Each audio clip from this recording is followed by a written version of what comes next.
So my name's Ben Buckton. I'm head of marketing for Experian's B2B marketing services business. And we're going to talk to you today about the data revolution. So what we're going to cover today is actually based on a white paper that Experian put together, looking at big data, which is the core of our business. And I'll tell you more about how you can get a copy of that white paper later on. There's a lot more insight, a lot more structured templates and tools in there which will help you if you're interested in exploring further. So, the data, are you ready for the data revolution? So data is changing nearly every aspect of our lives, whether we're aware of it or not, and most of us are.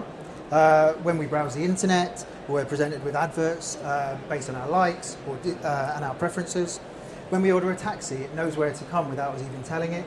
When we get in our car, it takes us where we need to go. When we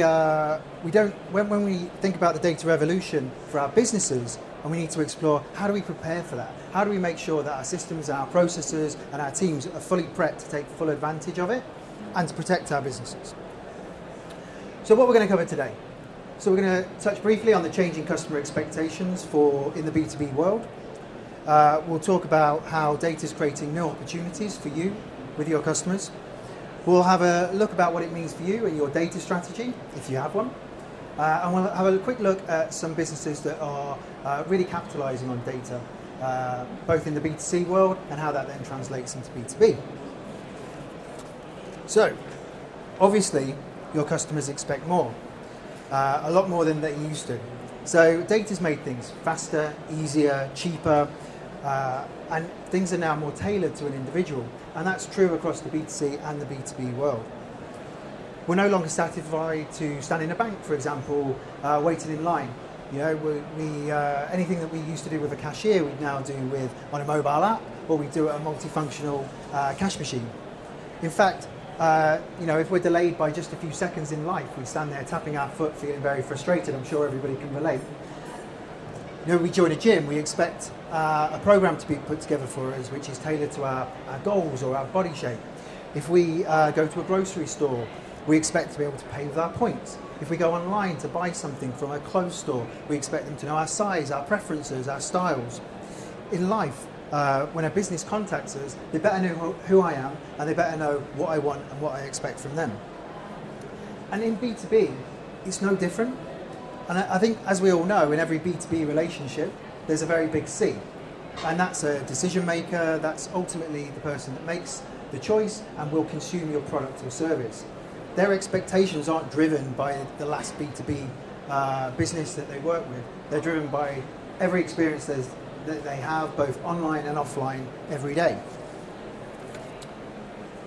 So is your business meeting the heavy expectations placed upon us by our cousins in the world of B2C? Or do your customers feel like you don't know them and you're not responding to their needs?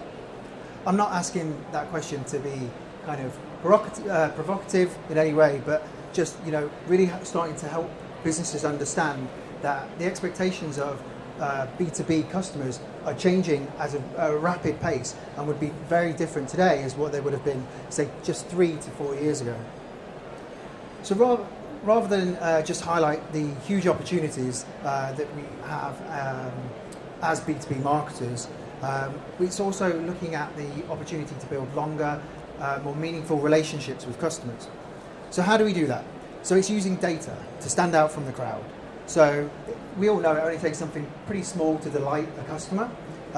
Surprise and delight is the order of the day. And to make that a memorable experience, to make it an experience that that person goes and shares with their friends, colleagues, and other business partners. Think about that first customer that ever received an email that had their name in it. Now, that just seems like an obvious daily thing that would happen today. 10, 15 years ago, that wouldn't have been the case. So what can you do with data to make your customers' lives easier? To give them faster service, to show that you're treating them fairly, and treating them as an individual rather than just another number or another B2B prospect. So I'm going to use the example of Qantas, Qantas Airline, which some of you may know. They're a company who truly understands the power of data to design customer experiences. So they use all of the data that they have from online booking, from in-flight experiences, to really design tailored experiences for their customers. So that's understanding the films that they like, that's understanding the drinks that they prefer, the meals that they enjoy. And not only has that helped them to build greater customer loyalty, increase sales, and also increase their online sentiment, they have one of the highest social sentiments online of any airline in the industry. So as marketers, we know masses of data are being created every day from all of our campaigns. So whether that's marketing automation programs, CRM programs, PPC advertising, programmatic advertising. But what are we doing with that data? That vast amount of data brings with it a huge amount of opportunity to drive improvements. But obviously with that data comes great responsibility. And with great power comes great responsibility. And for your business, this means ensuring that you've got the data in place that safeguards your customers and uses that data both ethically, legally, and also maintains the accuracy of it at all times. So you may have heard of the 4 V's of big data. So it was a structure originally coined by Gartner some years ago, and then developed further in 2012 by IBM. So we're going to touch on the 4 V's of data today, but actually going to take that one step further, because at Experian, we recognise in 2017 the world's moved on, and the world is a little bit more advanced than it used to be, and there are additional factors that need to be played into a big data strategy for any business. So I'm going to talk through the 6 V's of big data, which should form the cornerstone of any data strategy for your business. The first, volume. So no one can underestimate the huge amounts of data that exist and is created every single day. A report in 2016 showed that in the prior 2 years, nearly 90% of the world's data had been created. And that equates to 2.5 quintillion bytes of data, which is the equivalent of 90 years worth of HD video being created every single day, which is quite significant. So that volume is increasing exponentially. And so within the next 18 months, the world have created 95% of the world's data, and that's just going to keep growing and growing.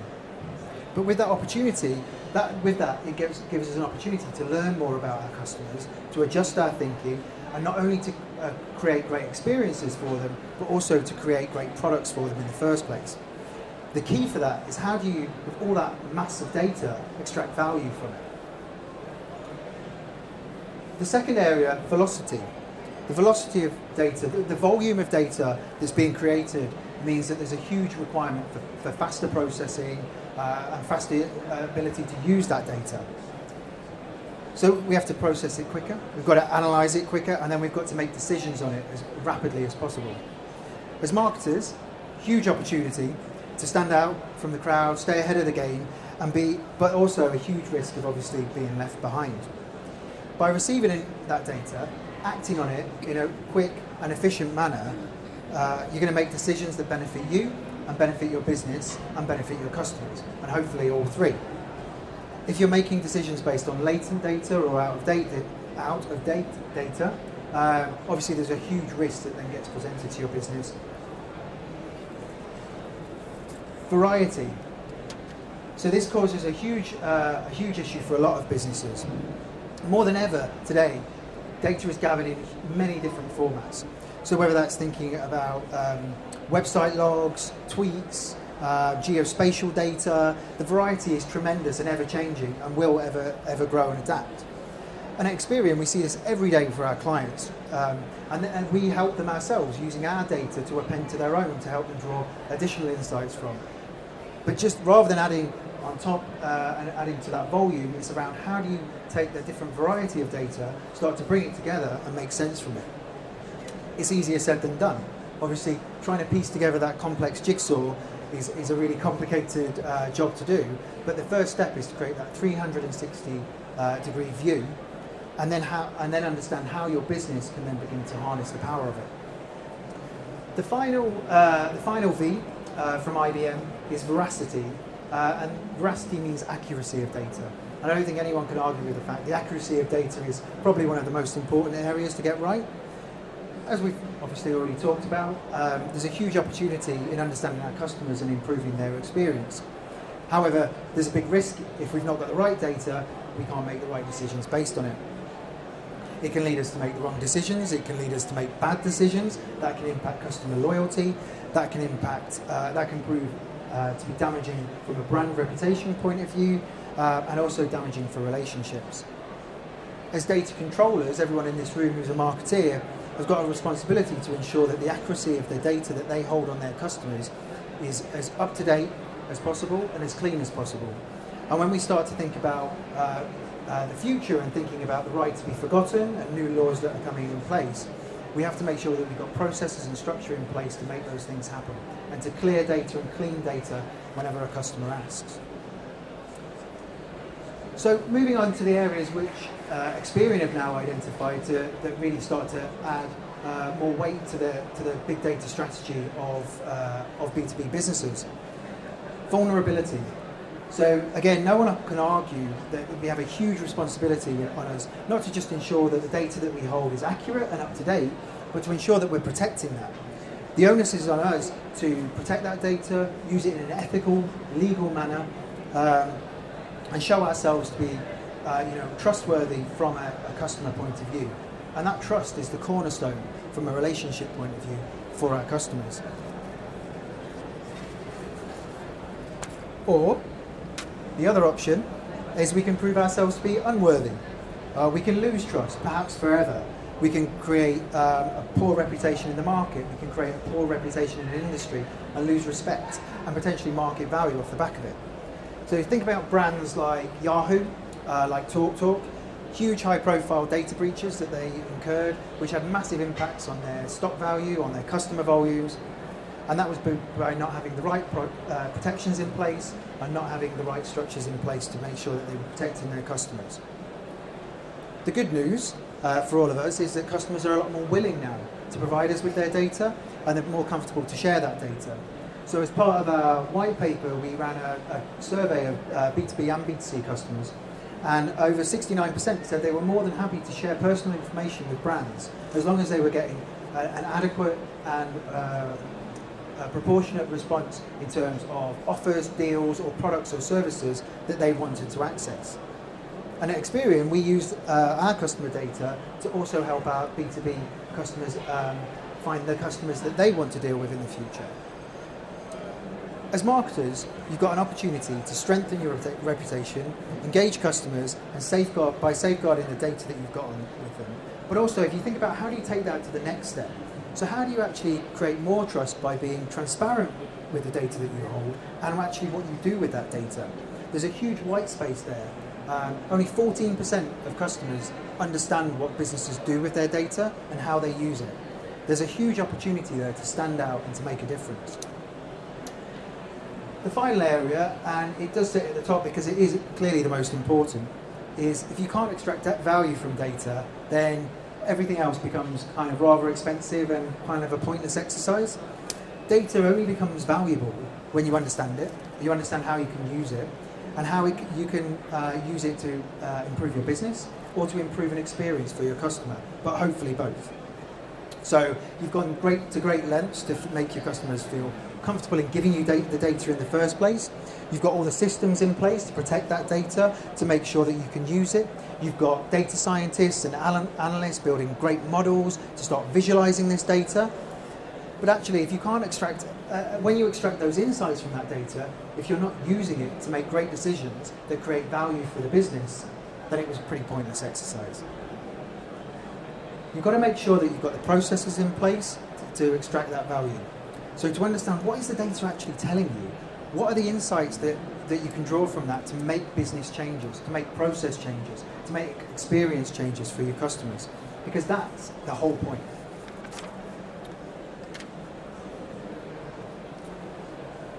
So ultimately, as marketers, leveraging those 6 V's of data is all about helping us to ensure that we can deliver the right message at the right time, through the right channel, to the right individual, to elicit the right business outcome. So if we think about a few businesses that do that really well and really great, we have to start in the world of B2C, unfortunately, because there's a lot more examples there. So Amazon. No one can argue with them. They've got an incredible data strategy. They've got a massive amount of data that they use and process every single day. They use things like names, addresses, payment information, search history to improve the customer experience, but also to fuel their advertising business and their business services businesses, such as AWS. American Express. They harness the power of data to build predictive models to help them understand how they can retain customers. So they believe that by analysing previous transactions, locations, and many other factors, they can predict that 24% of accounts that are going to close in the next 4 months. And then they can create retention strategies off the back of that to actively re-engage those customers before they leave. Capital One, another financial services example, a great example of a business that uses data to understand their customers, their purchasing behaviour, their purchasing habits, and present partner offers and benefits to those customers. Not just the right type of offer, but they know when to present it to them to actually get a conversion. Netflix, so everybody understands kind of how great Netflix are at data. They know more about your viewing habits than anybody else. They use that data not just to improve customer experience, but going all the way back to the start to understand the products that they build. So they're using data to actually inform the shows that they create for TV. So House of Cards is a prime example. They looked at the data on the people that were viewing films directed by David Fincher, correlated it with data on the films that were starred Kevin Spacey, drew a line to that towards people that were watching the British version of House of Cards, and created an audience. They then built a lookalike audience off the back of that, so that they knew that they had a volume of customers and viewers who would want to watch that show and that would absorb that show. The show gets green-lighted, and it's one of the most successful shows that they've developed. Starbucks, obviously famed for having a store on every corner, and they don't do that just to infiltrate a market. They do that based on data. They understand location data, footfall data, the locations and locales of businesses, transport links. They understand customer behaviour in the areas. And all of their store locations are based on data and insights to inform where they should be and what the return would be on having that store. But it's not just B2C. So there are areas in B2B that we can point to. Before we go into looking at the likes of GE and MailChimp, all of those examples on the left-hand side, which are B2C examples, all correlate. They all make sense from a B2B point of view as well, especially when we start to really think about that consumer that sits within the B2B relationship. I think it was it's a Forrester study that said 90% of marketeers have predictive analytics in their roadmap for the next year. So obviously on the roadmap for a lot of people, potentially for yourselves. GE. So what GE do is they use data to monitor and optimize the performance of the machinery that they put into their customers. So one of those examples is a wind farm in the States. A digital wind farm where they help them produce 10% more energy from the existing farm and from the existing amount of wind just by optimizing the turbines that they've got. And that was all identified by deep data analysis, analytics, modeling capability from GE. MailChimp, they use data to help customers create more impactful campaigns. How did they do that? They analysed the masses of information they've got to help identify what were the things that make a great subject line, what are the things that need to be extracted from emails to make sure that they get delivered, what are the things that help to create a real positive impact and drive conversion, and then they pass that on to their clients to create a better experience. And finally, wrapping that up, I know there's been a lot of sessions today around content, and there's a lot of partners here around content marketing, which is, for us as B2B marketers, a critical part of our strategies and many strategies. Great content marketing is informed by data. So building infographics, webinars, building blog articles, if it's informed by data, it has a much better chance of getting cut through and success. So, wrapping up, Experian. So Experian, we harness the power of data for our customers all around the world. Our data and analytics capability help customers protect, manage, and make the most of their data to create better business outcomes, and ultimately to support you in building better business relationships and greater business relationships. We do that by informing responsible lending, credit decisions, understanding customer markets and segments, and by helping businesses also uncover, target and engage with new customer audiences in the B2B and B2C world. For us as a business, it's absolutely critical that we manage those 6 V's, and we do that through multiple platforms and programs that we run across our entire business. But it's not just the job of marketing, it's not just the job of IT, it's not just the job of operations. It really is the job of every department to come together to really understand what are the things that make up our big data strategy, and how do we make sure that we drive it forward in the business? Because doing nothing just simply isn't an option. So wrapping up, I've only really touched on just some of the insights that are in our white paper, A Data-Powered Future. If you did want to grab a copy of it, we've got copies on the stand, just on the other side of the hall. Alternatively, if you wanted to leave your business card with Katie or Cindy, we can send you a copy of that before the end of this week. I really would recommend getting your hands on it. Some great insights in there as you start to build your own strategies. So thank you very much for listening.